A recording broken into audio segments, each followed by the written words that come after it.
May God be with us on this fucking... It's just like Psycho 3 begins. There is no God. That's what we're gonna be. We're gonna be screaming that.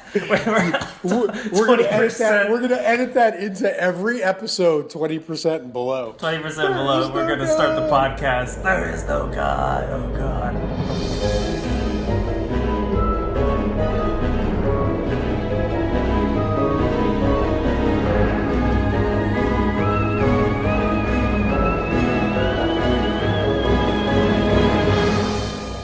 Hey there, boys and ghouls. Welcome to this week's episode of Hollow Weekly. Nick Rollins here with George Healy.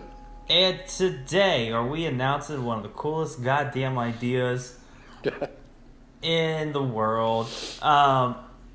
So, we did a review on Life the other day, and we realized that there's really good movies that don't have very stellar ratings. And so, the idea came up for a segment, or I guess a series, if you will, called How Low Can We Go? Right, exactly. Which is not sexual, all right? Unless you wanted to I don't know if you've message us, who knows? I don't know if you've taken a look at the low-rated movies, but it might actually be sexual. it's gonna. It got there a little bit in some of today's films.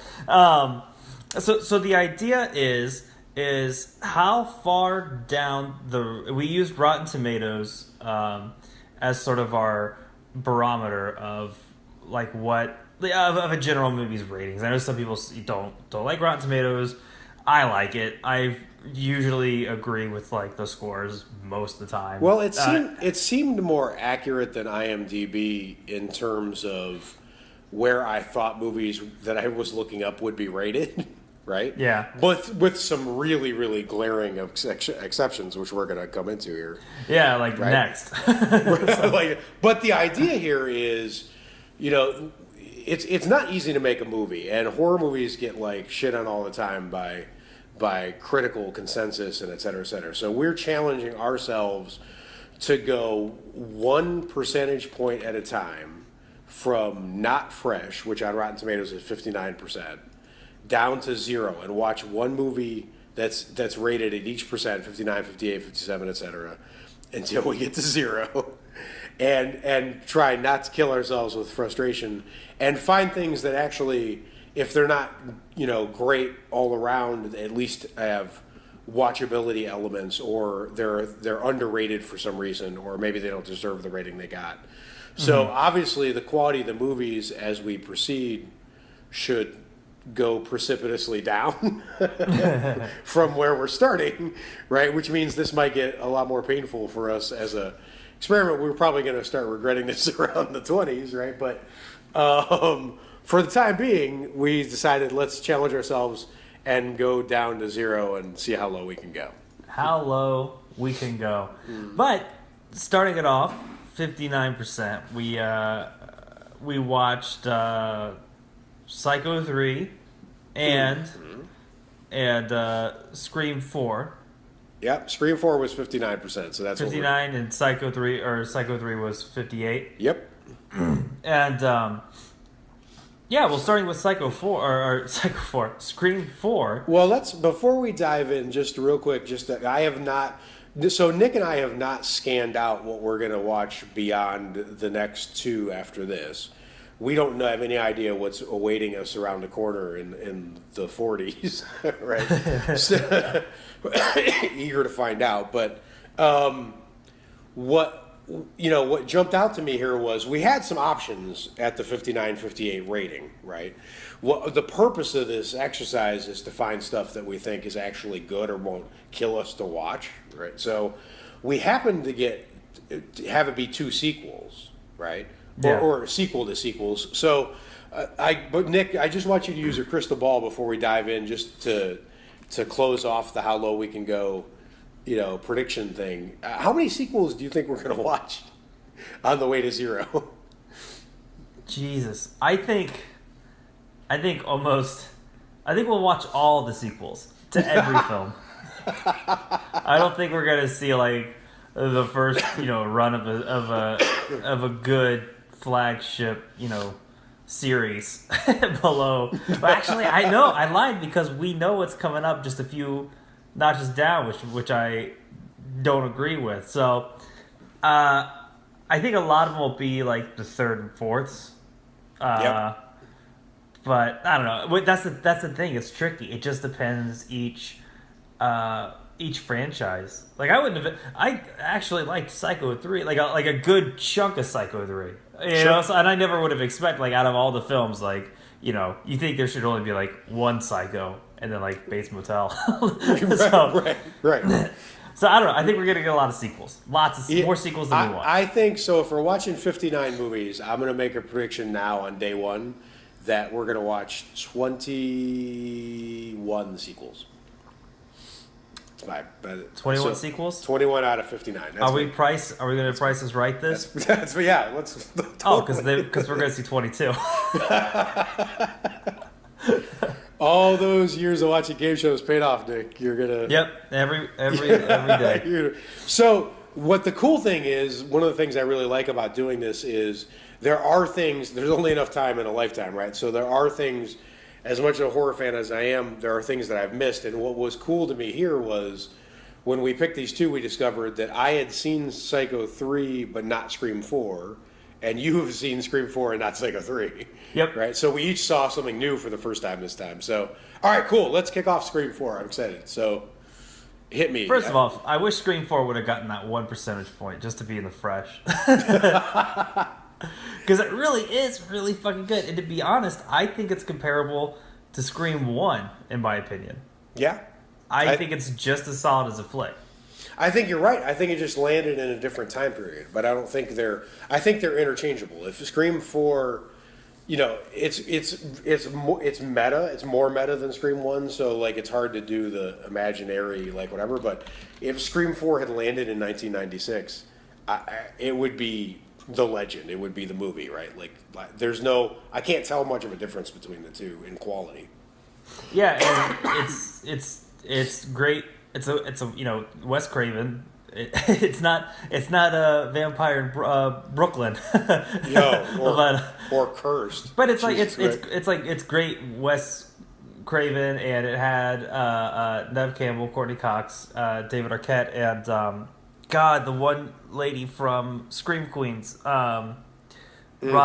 Emma Roberts. Yep. Something like it. Emma Roberts. Yeah, Emma Roberts.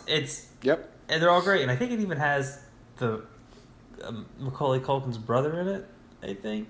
Could be. I think that's him from Scott Pilgrim. I think. Hold on, I got it right here.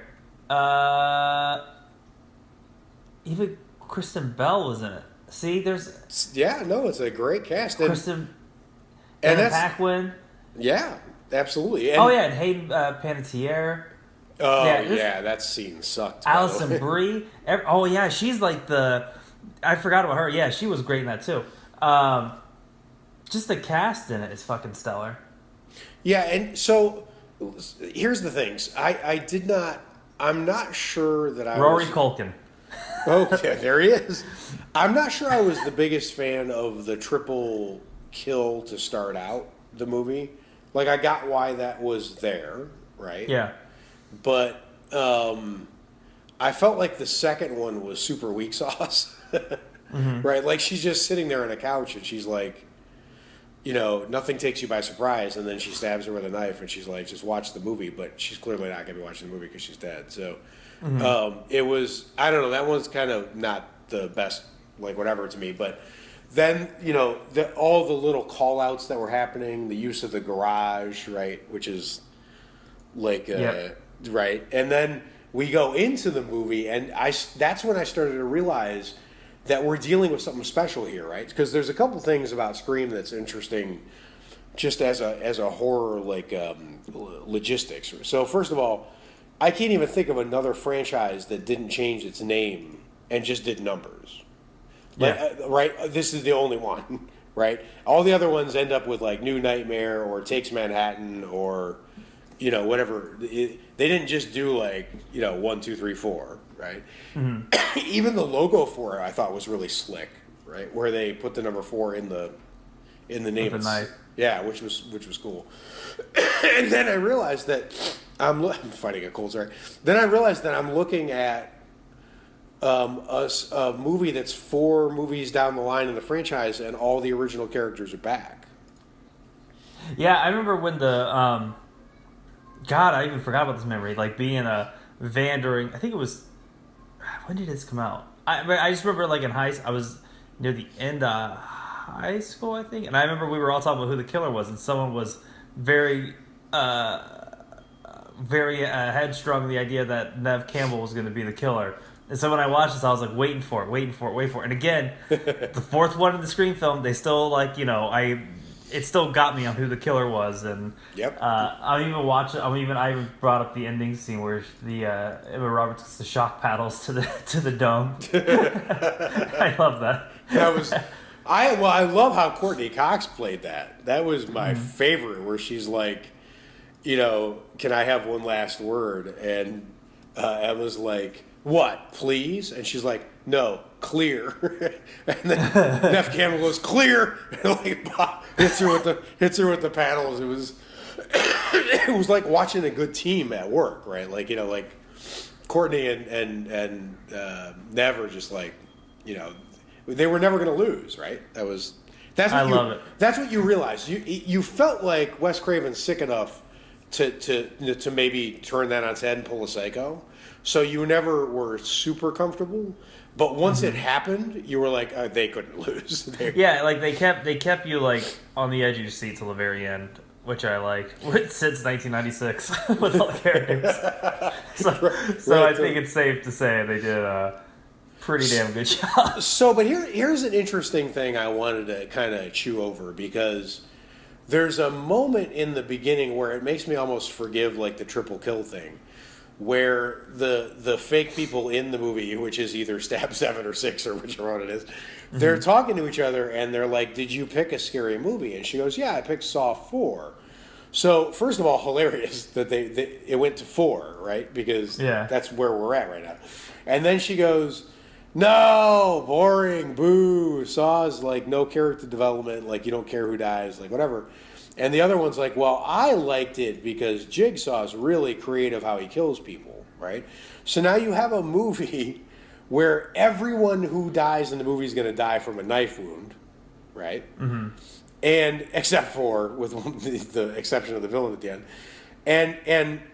And the movie is calling out to the fact that horror movies that get creative with their kills serve a certain segment of the audience. Right. Mm-hmm. So this movie knows we're not going to get creative about how people die. They're going to get stabbed, and then they're going to get stabbed again, right? And then they're going to die. So the creativity has to come in the surprise of when it happens. You know how fitting it is that the next film being Psycho 3 and the weapon of choice of Ghostface and Norman Bates? I know. Right? It's crazy. I'm like skimming through some of the clips from Psycho 3, and I'm like, Psycho 3, and I was like, wow, this is beautiful. What a great way. Yeah, this is the butcher knife segment of our journey, right? If we're gonna guess how many sequels we're gonna get, we have to guess how many movies we're gonna watch where a knife is the weapon of choice. So far we're 2-0, baby. We're 2 for 2. But I thought it was cool because I thought the movie was like, all right, so we know what we have to do. What we have to do is we're not going to be real creative about how people go, but we are going to be creative about how we spring it on you, right? Yeah. Which is why, like, the scene with Hayden Panettiere is so, like, appalling because I did not see that coming, right? Yeah. I should have probably, but I didn't. And I think it was acted really well. Like, she looked genuinely upset. And the last time, this is one of the things that's cool about Wes Craven is he's sort of casually cruel. Like, because, he had seen war and he had seen violence and he didn't really, like, it was almost like offhand to him, Yeah. So, the last time you see Hayden Panettiere, the guy who stabs her is like, it's not as fast as it is in the movies, is it? Right? And she's bleeding out on the ground. and then the camera pans away, and she's like sort of shivering, like she's cold, but she's also bleeding out, and you never see her again. Mm-hmm. So we just leave her dying this horrible slow death that the character actually says, yeah, sorry, it's not quick like it is in the movies, right? So it's gonna suck. Right, so Wes still had some bite in him, even though this is like late in his career and late in the franchise. I feel like there were things that were missed on the first pass by fans that were true horror moments that made me feel like I was still in the hands of someone who was like a legit master of horror.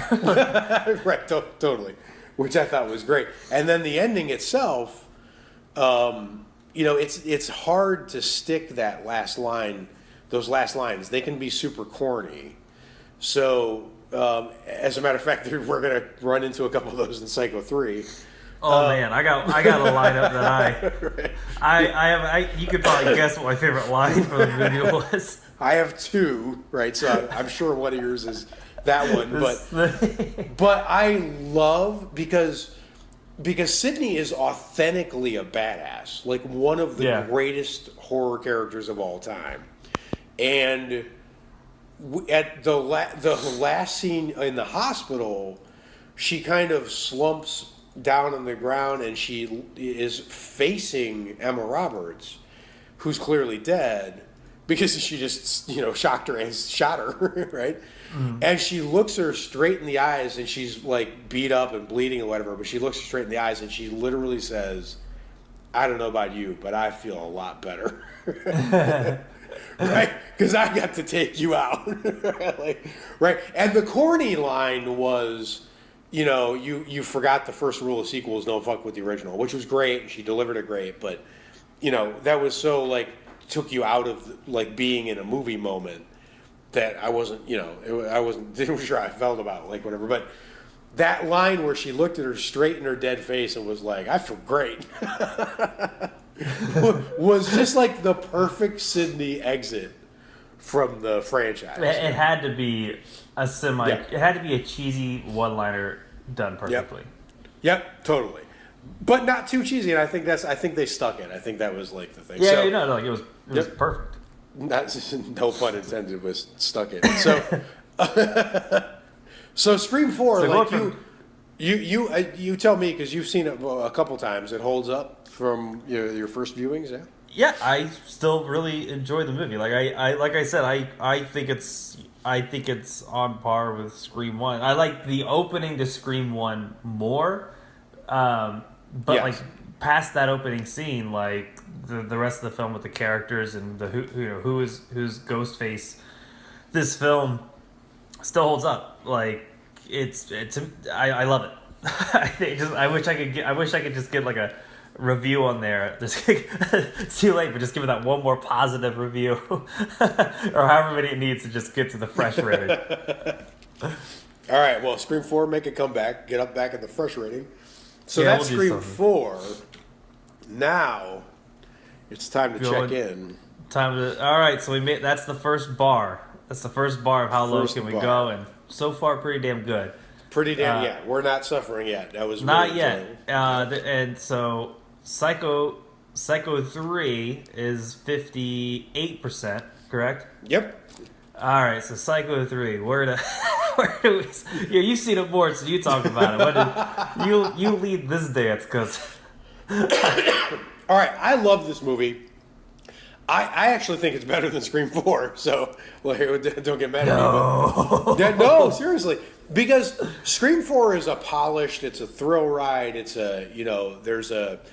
but there's something that happens in Psycho 3, believe me, it's flawed. I see the flaws.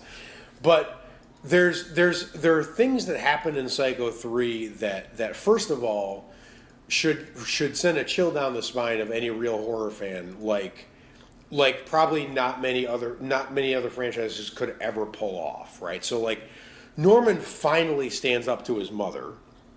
Yeah. At least momentarily. And it's, I can't even imagine a showdown that's more psychologically interesting than what's going on between those two and the world, right? But there's more, like, I'm a little bit more of a like experimental film kind of like person, so there's these weird touches that Wes Craven would have been too smart, or Kevin Williamson would have been too smooth to not include.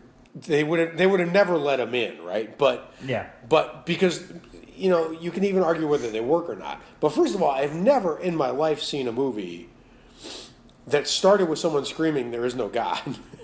Oh, I thought that was kind of cheesy. Like a blood curdling, like whatever. Now, right, exactly. You can argue, does it work, does it not, like whatever. But the thing is, Anthony Perkins directed this. It's the first time he ever directed anything, right? Mm. So he's going to try stuff that other directors have probably learned not to try. And I think there are times where that's more interesting than someone who has got their game all the way down, So there's going to be other moments that happen in this movie where I'm like, I can't believe they even tried to do that. Right? There's a scene with an ice machine that that we'll get to, but there's like a total gaffe in the scene. Like the actor playing the sheriff stares directly into the ice machine. There's no way he does not see what he can't possibly be seeing for the scene to continue, right? And it's in the movie, but it's almost weird. Like, is it when he's talking to Norman and he kind of stumbles on his words? Yeah, well, no, he's talking to Norman, and I don't know if you remember the scene, but he comes to investigate, a missing person, and the dead girl is in the ice machine. Okay. Yeah. And the sheriff's eating ice out of the ice machine while he's talking to Norman and the people at the motel. And he's grabbing handfuls of ice because it's hot day, right? And he's chewing on this ice while he's talking, and he grabs a fistful of bloody ice that's right next to the body. And he puts it in his mouth, which is gross. And the person who's talking to him is like, shouldn't you investigate more? And he takes a handful of the murder victim soaked ice, pops it in his mouth, and turns to the person talking and goes, "Don't you tell me how to do my job." Like, I'm a detective. Like, I find shit out. That's what I do for a living. Well, you're eating like murder victim blood right now while you're talking, right? So you clearly are not as competent as you think you are.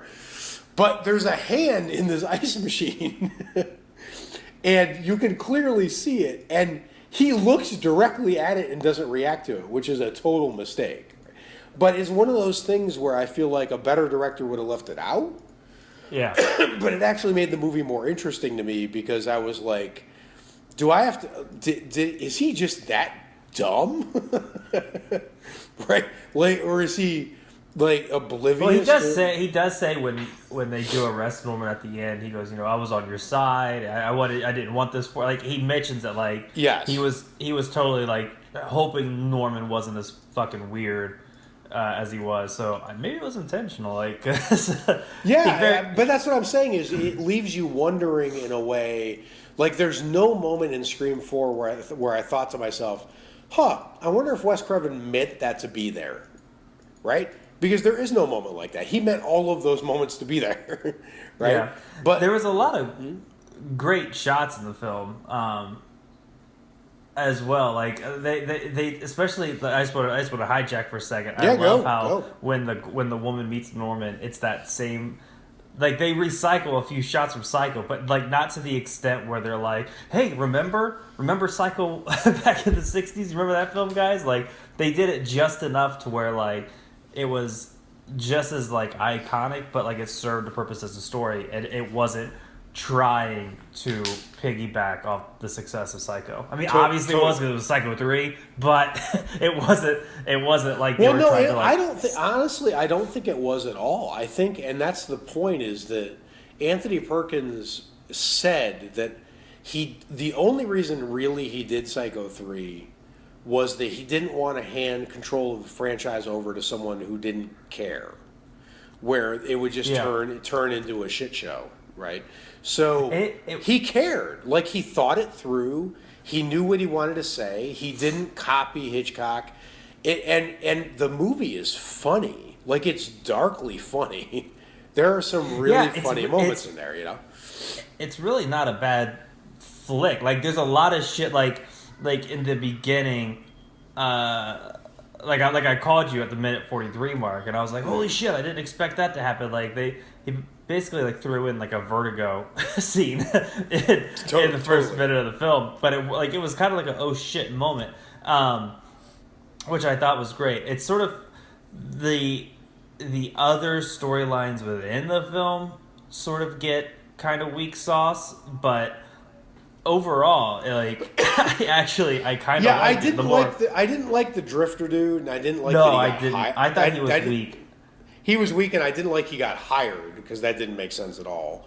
No, but what I did like about him was, and I wish he would have got his up and comings just a little bit more than he did. He got hit. He got hit with like 5 objects. But it wasn't like. It wasn't like, I feel like the girl in the toilet got it worse because she was trying to just like. But what I liked about with him, and then I want to get to her because we got to talk about our favorite lines. Yes, I did like how throughout the film, from the very moment you met him, he always said like, "Hey, watch the guitar, man. Hey, don't hit the guitar, watch the guitar." And then Norman beats the shit out of him with a guitar, his guitar. Well, and I also, what I really liked about that, because I feel like Anthony Perkins was working on a couple different levels, which I appreciate in a horror movie, was, I can't think of something more, what's the word, discordant, like out of harmony than Norman's mind, right? Like this guy he's jangly, like his thoughts are not in harmony, right? And the fact that he's whacking this dude on the head over and over with the guitar, and the guitar's making these sounds like twah, twah, twah, twah. like this guitar that should make great music was just like making these horrible sounds.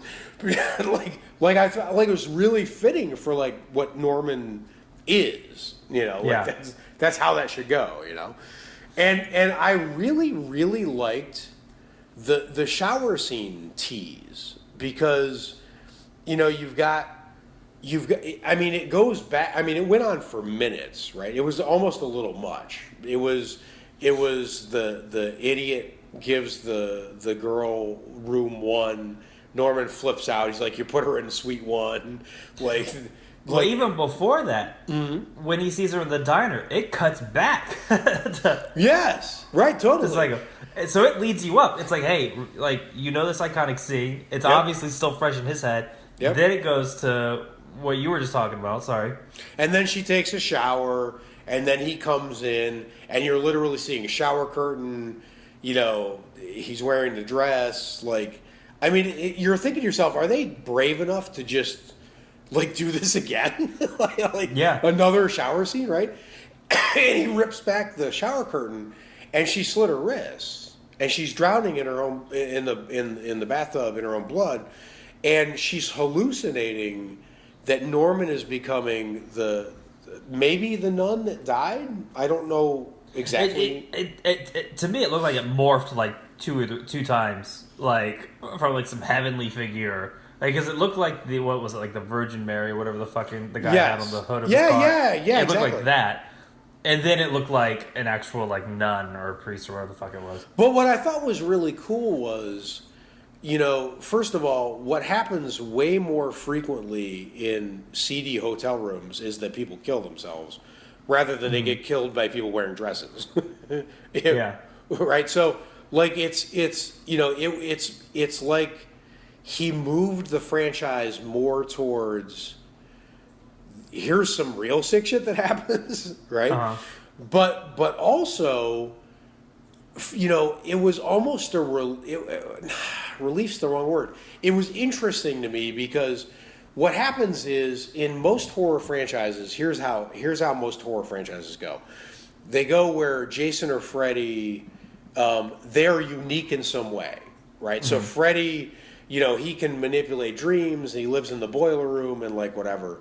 And he's the only one who knows that experience. Anyone else who's there, Freddy's comfortable in the boiler room. Anyone else who's in the boiler room ain't comfortable, right? But this girl, this character they've introduced, she's hallucinating in a crazy way that's the same crazy way that Norman hallucinates.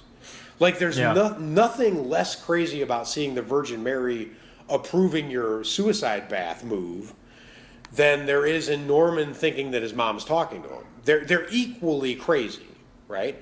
So this franchise was kind of like, you know, what happens to him could happen to anybody pushed to a certain extent.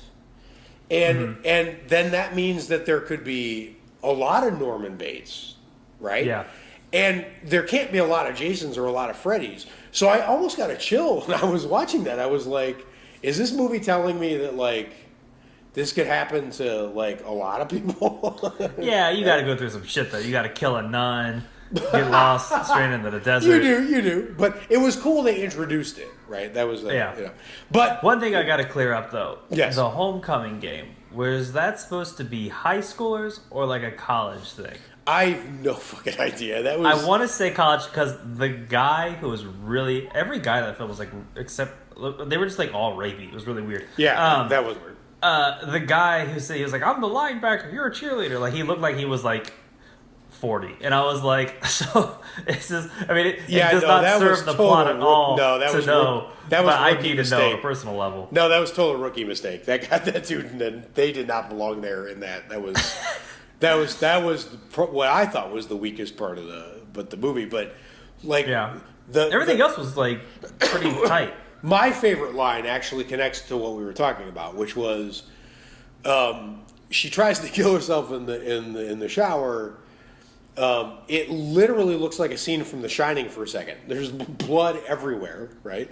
Yeah, she's floating in blood. She's hallucinating, whatever, and then you flash to Norman saves her. She ends up at the hospital, right? And she thanks Norman for saving her, and she goes, I thank you so much for what you did for saving me, whatever.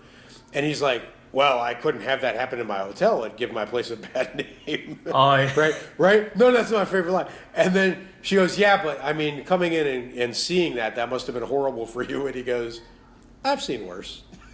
That was my favorite line. Yeah, you killed yourself. You were floating in a bathtub of blood, but let me tell you, that ain't the worst shit I've seen. Which was just the best, like, and the delivery was perfect. And yeah, he was really fucking good in that. He obviously like for me he stole the show. Like anything with him, I loved how much of him we got. And the mother too. Just because there were great creepy scenes where she was like on shadow, and you were hearing the voice.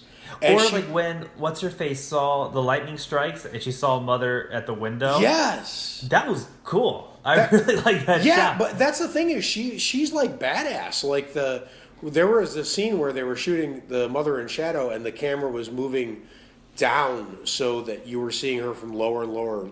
Levels, and she looked like she was getting taller and taller, and it's just this dead mummified body, but it was like it felt like it had force, like it might. They did the same thing with the owl. Something happened, and then it just cuts. I think someone gets killed, and it cuts the owl, and like it flashes, and the lights go up, but its eyes were still lit up, and they did a lot of really cool lighting like techniques and shit in that film.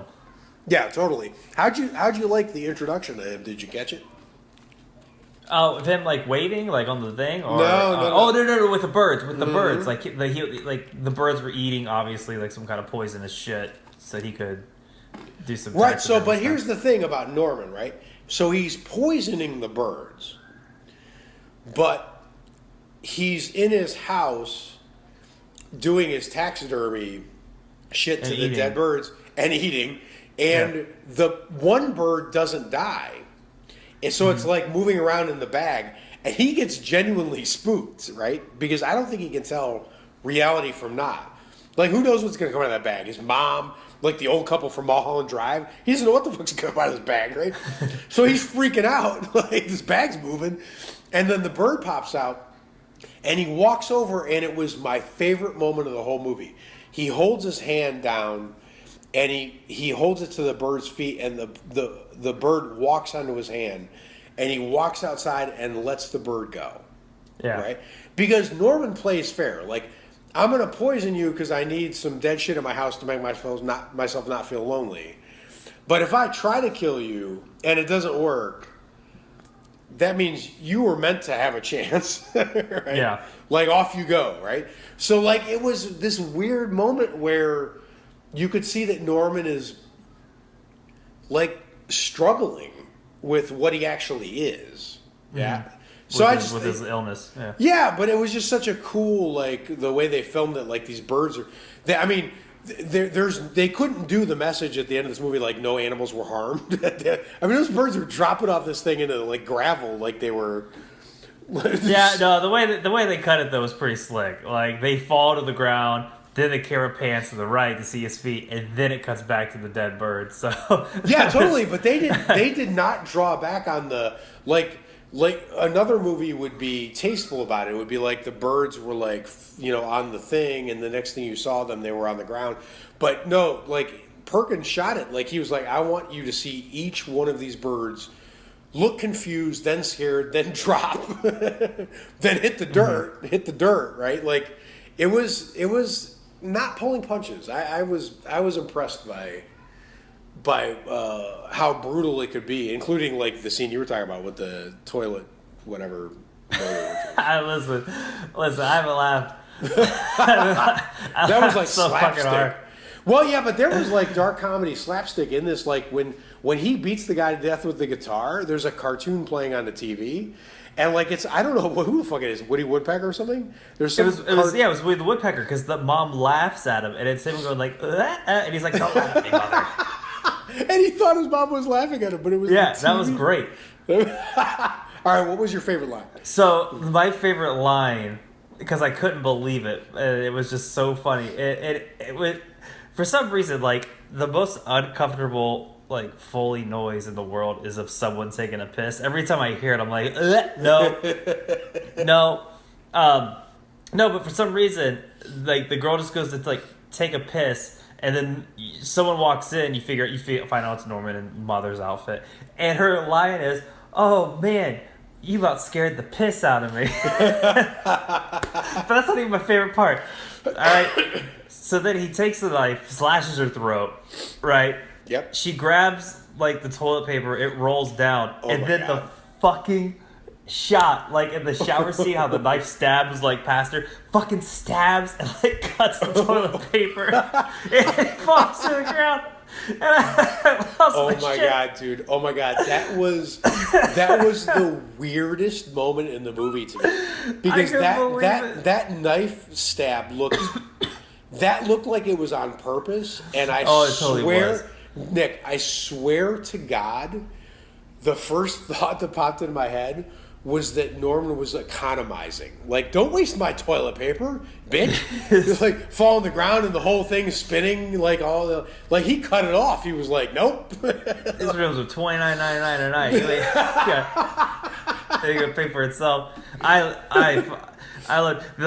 So that line I thought was just fucking hilarious. The next favorite part. Well, I loved all the shots that had the house in the background, and they always had this like skewed like. Yep. Camera angles, which I anytime they did that, I loved it. But my favorite part was when I have the character's name up here.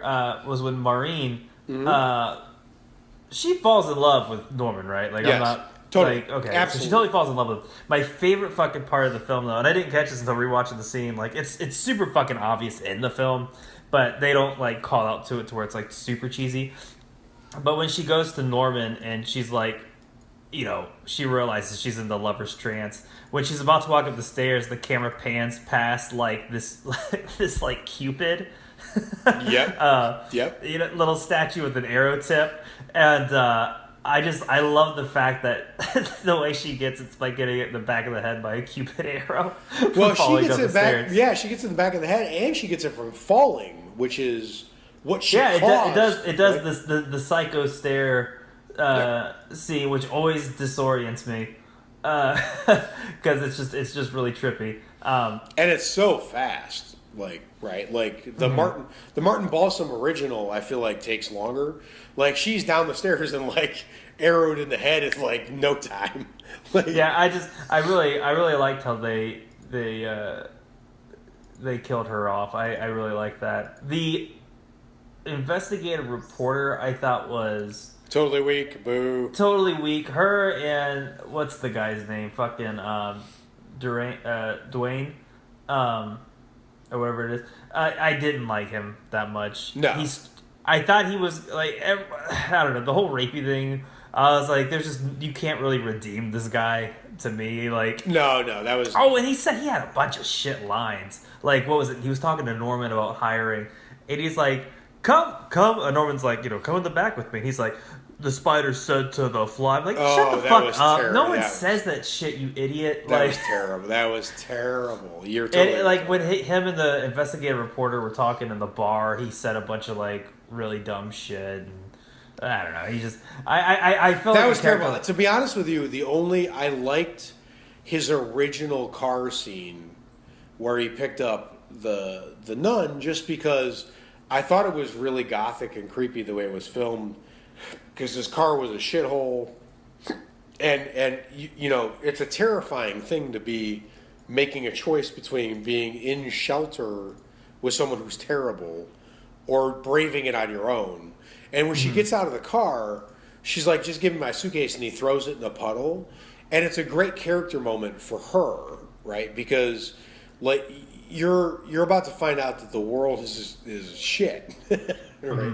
Like, you ran away from the nunnery where, like, you thought you had problems, but, like, the world was really shit, right? So he was useful there, and then I felt like it just went downhill. Yeah, because then the one lady's come around and he like throws her out, and there's no way. I felt so bad for the actress. He throws that actress out wearing nothing but like her underoos, and she fucking skids across like the dirt. I'm like, there's no way she did not get like a rash on her ass during that take. Yeah, I watched it. I was like, ha. She's all cut up from that shit. That's no way. I felt terrible for her. I did not like that. I actually, I want, before I forget, I want to give a shout out to Scream Factory. They have done, you can find them on YouTube if you don't own them, the Blu-rays, but you should just get the Blu-rays. But they do animated menus for the Blu-rays of Psycho 2 and 3, and they are magic. They are so good. And it's the shot of Norman with the hotel looming like huge next to him, right? Mm-hmm. And in the for Psycho 2, it's a really dark shot, and you just get like this bug zapper bzz, bzz, as the vacancy sign keeps coming on. Like, I've got a room for you, right? And then Psycho 3, it's him just giving this really friendly wave from far away saying, I'll be right down to kill you. Right? So the menus are just gold, right? But it made me realize when I was watching this that, horror movies, one of the things that the horror movie genre is better at doing than most other genres is foreshadowing. Like, we're going to show you that this is going to happen to someone, but in a subtle way, and then on the rewatch, you're like, oh, shit, right? That's what, like, Walking Dead, or, it happens so many times. So when you look at those shots with Norman framed, like, he's trying to be an individual and live his own life, and the house is 200x times his size, right? His past and where he lives and what happened there, he has no chance. He will right? He will never escape the shadow of that. And it literally shows you that in visuals, and it's one of the best examples of that visual that I can think of in all of horror movies, where you've got someone who's so small and so, like, their silhouette's like recognizable because Norman holds himself in a certain way and he's like super thin and whatever, but next to that house, man, you just know from like the jump he's got no chance. And it's cool. It's cool that they, that it's that iconic, and they show it to you, but you don't really catch it. It's sort of just where he lives. It's not until you think about it in terms of how fucking big it is. like the Hindenburg is like this big shadow, like over his whole. There's not. What are we gonna do? Like, the doorbell rings. You gotta go rent someone a room, and next thing you know, mother's taking over. I Poor just, fucking guy. I just was really surprised. Like I think most of the cinematography is pretty on point. A lot of the lighting is super on point. I just think if there's some weak stuff, since this is how low can you go, I think there's just a few lines that were a little weird. Hey, just two characters were just a little weak. But I think overall, solid fucking film. Anthony Perkins killed it. The sheriff was great. The main lady was great. The kills were fucking cool. Like, I don't know. I'm excited. I'm glad that these first two have been kind. Well, don't feel safe, Nick. Also, the cover. What's the cover of the Scream Factory Blu-ray? Is this the one with Norman holding the keys? Yes. Looking silly. Yeah, that's retarded. I don't even think that's a thing. Don't be discouraged by the cover. The cover has Anthony Perkins looking really cheeseball. Yep. Get past that. Just start the movie up. You're fine. And just a quick shout out to there's a really interesting, you can find it on YouTube. There's a really, really interesting interview that Anthony Perkins gave promoting Psycho 3. He went on David Letterman. David Letterman, who I really like and admire, was a piece of crap in this interview. Like he was doing his full on. I'm too cool to care about this. Like whatever. He was really sort of insulting and aggravating and made me want to punch him in the head. And Anthony Perkins was giving smart, interesting answers to. Why did I do this movie? What's in the movie? Et cetera, et cetera. But being Anthony Perkins, Nick, he's wearing like an 80s disco tie. like you will go blind if you stare too close to this video of him giving this interview. And he's playing with whether he's in character as Norman during the interview or not. And you can see that there's like a shy, way more relaxed Anthony Perkins there in the interview, but he's not sure whether the best way to sell tickets for this movie is to play creepy or kind of be himself, which is something that people who worked with him said. Like he could go into character like on a dime, right? Like they would show up for a scene and they would be talking to Anthony Perkins, he's the director, right? He'd be like, yeah, let's do this and that, and did you have a sandwich? You feel comfortable? And now let's shoot the scene, you go. And then he's Norman, right? Because he knew the character so well.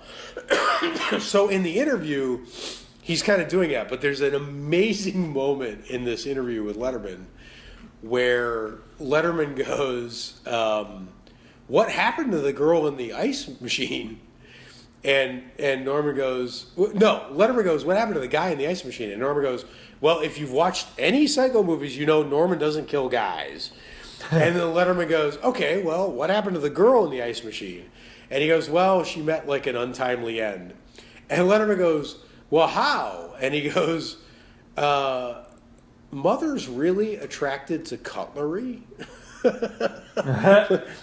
like he doesn't want to tell Letterman he's being dumb, but like she dies by knife, dude. like is the thing. And he says the joke as Norman Bates, and then he can't hold it. And he cracks up and gives this really super warm smile where you realize it's just Anthony Perkins, right? Aww. But it's a really, really fascinating interview because he's toggling back and forth between what do I need to do to sell this movie? And at the end of the interview, Letterman goes, well, I think this will be a big hit for you. He's like, what do you think? And he's like, it has to be.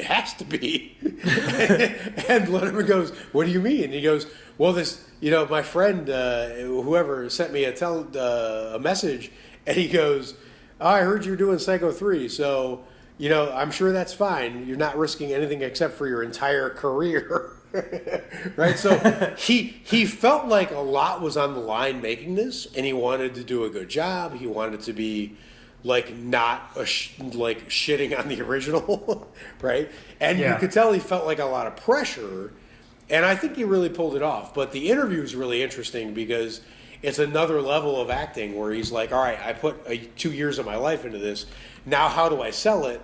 I'm on a talk show with a guy that looks goofy who's acting like a jackass, do I act creepy like Norman, or do I do an actor in an interview like Anthony Perkins would? And he goes both, and it's almost inevitable, right, that he would, because that's the character of Norman. Like, you don't know. So it's super interesting, almost as interesting as a movie. So just shout out to that. Look it up if you get a chance. If a story of him on Letterman like that doesn't make you want to watch this movie. Almost makes me want to watch it again, knowing, oh, Anthony Perkins, you're a sweetheart.